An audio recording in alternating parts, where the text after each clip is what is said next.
Big ബോസിൻ്റെ ലൈവിൽ Aneesh confession റൂമിൽ കയറി ബിഗ് ബോസിൻ്റെ അടുത്ത് കൈ കൂപ്പി നന്ദി പറയുന്നുണ്ട്. എൻ്റെ വീട്ടുകാരെ ബിഗ് ബോസ് വീട്ടിലേക്ക് ക്ഷണിച്ചതിനും ഇങ്ങോട്ട് കയറ്റി വിട്ടതിനും ആദ്യം തന്നെ എൻ്റെ ഫാമിലീനെ വിളിച്ചതിനും എല്ലാത്തിനും നന്ദിയുണ്ട് എന്ന് പറഞ്ഞ് കൈ കൂപ്പി അനീഷ് നന്ദി പറയുകയാണ്. കൺഫെഷൻ റൂമിൽ നോമിനേഷൻ പ്രക്രിയ നടക്കുന്നതിൻ്റെ ഭാഗമായിട്ടാണ് അനീഷിനെ കൺഫെഷൻ റൂമിലേക്ക് വിളിച്ചത്. ആ സമയത്താണ് അനീഷ് ഈ ഒരു കാര്യം പറയുന്നത്. നോമിനേറ്റ് ചെയ്യാൻ വേണ്ടി ആദ്യം കൺഫെഷൻ റൂമിലേക്ക് കയറി വരുമ്പോൾ തന്നെ അനീഷ് നന്ദിയാണ് പറയുന്നത്. പക്ഷേ ആ സമയത്ത് ബിഗ് ബോസ് ഒന്നും മൈൻഡ് ചെയ്യുന്നില്ല.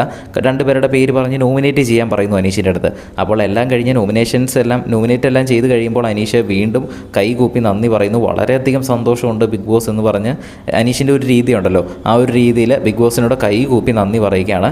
അപ്പോൾ ബിഗ് ബോസ് ഒരു റിപ്ലൈ തന്നിട്ടേ അനീഷ് അവിടെ നിന്ന് പോകുള്ളൂ എന്ന് പറഞ്ഞിരിക്കുകയായിരുന്നു. ബിഗ് ബോസ് കേട്ടോ ബിഗ് ബോസ് എന്ന് ചോദിച്ച് ബിഗ് ബോസ് ഒരു റിപ്ലൈ കൊടുത്തതിന് ശേഷമാണ് അനീഷ് ആ ഒരു കൺഫെഷൻ റൂമിൽ നിന്ന് ഇറങ്ങിപ്പോയത്. എന്തായാലും അനീഷിൻ്റെയും ഷാനവാസിൻ്റെയും ഫാമിലി വീട്ടിൽ കയറിയതിന് ശേഷം ഇപ്പോൾ വീട് വിട്ട് പോയി.